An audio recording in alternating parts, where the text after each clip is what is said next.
भारतीय कानून IPC section 420 इन हिंदी धोखाधड़ी की धारा 420 में सज़ा और जमानत। आज के समय में जहां अपराधों को रोकने के लिए इतने सारे कानून बनाए गए हैं, उसके बाद भी एक ऐसा अपराध है जो बहुत पुराने समय से चलता आ रहा है और पिछले कुछ समय में पहले से भी अधिक बढ़ता जा रहा है। अपराधी इस अपराध को करने के लिए नए नए तरीकों का सहारा ले रहे हैं। हम आज के वीडियो द्वारा ऐसे ही अपराध की धारा के बारे में जानेंगे कि धारा 420 क्या है, यह धारा कब लगती है और आईपीसी धारा 420 के मामले में सज़ा और जमानत कैसे मिलती है। वैसे तो 420 भारतीय दंड संहिता के तहत आने वाले कानून की एक धारा होती है, लेकिन 420 शब्द का इस्तेमाल हमारे देश में ऐसे व्यक्ति को परिभाषित करने के लिए किया जाता है जो व्यक्ति किसी भी तरह से किसी धोखाधड़ी वाले गलत कार्य को करने में शामिल होता है।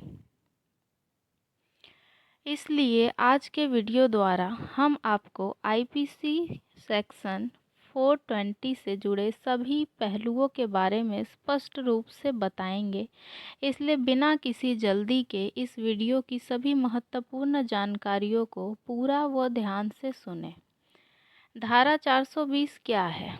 भारतीय दंड संहिता की धारा 420 के अनुसार कोई ऐसा व्यक्ति जो किसी को धोखा देता है और बेईमानी से किसी भी व्यक्ति को कोई भी संपत्ति देता है या किसी बहुमूल्य वस्तु या उसके एक हिस्से को या कोई भी हस्ताक्षरित या मुहरबंद दस्तावेज जो एक बहुमूल्य वस्तु में परिवर्तित होने में सक्षम है, में परिवर्तित करने, बनाने या नष्ट करने के लिए प्रेरित करता है, ऐसा करने वाले व्यक्ति पर यह आईपीसी धारा 420 लागू होती है। आइए इसे आसान भाषा में जानने का प्रयास करते हैं।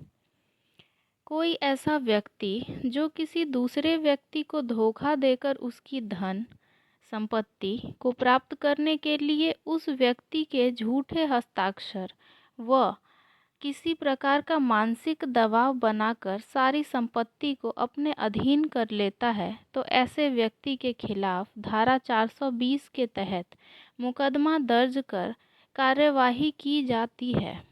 जो कोई भी किसी व्यक्ति के साथ कोई ऐसा कार्य करता है जिससे उसके शरीर, धन, संपत्ति या किसी अन्य वस्तु को किसी भी प्रकार का नुकसान पहुंचता है, तो वह धोखाधड़ी कहलाता है।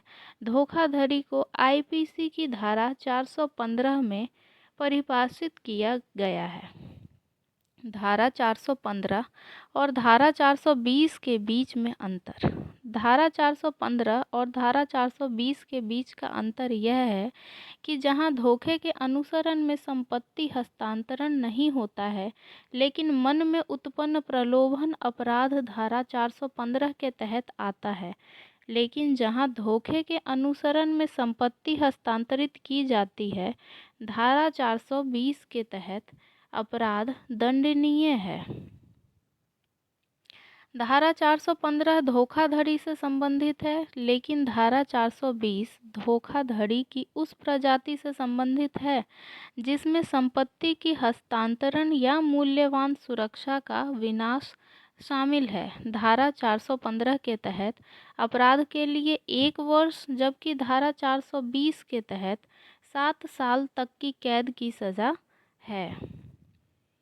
लेकिन आईपीसी की धारा 420 के तहत आने वाले अपराध के लिए यह साबित होना चाहिए कि शिकायतकर्ता ने अपनी संपत्ति के साथ एक प्रतिनिधित्व पर काम किया है जो अभियुक्त के ज्ञान के लिए झूठा था और अभियुक्त का शुरू से ही बेईमानी का इरादा था। धारा 420 में सज़ा कितनी होती है?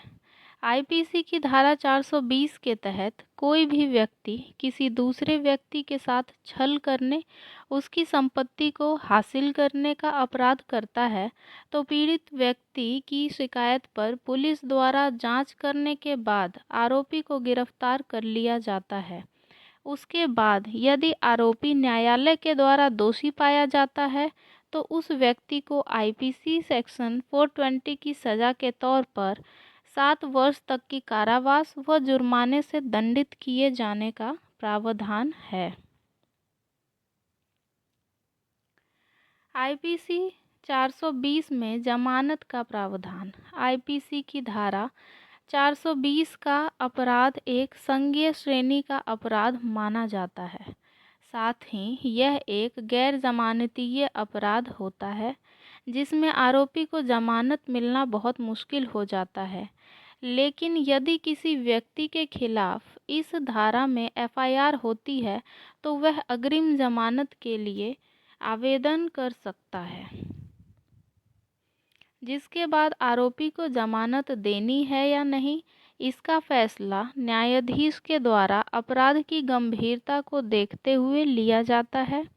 इस तरह के मामलों में आपको जमानत के लिए व अपने केस की आगे की कार्यवाही के लिए एक वकील की आवश्यकता पड़ती है जो आपको जमानत दिलाने के लिए सारे आवश्यक कार्य करता है व केस में होने वाली आगे की कार्यवाही को संभालता है।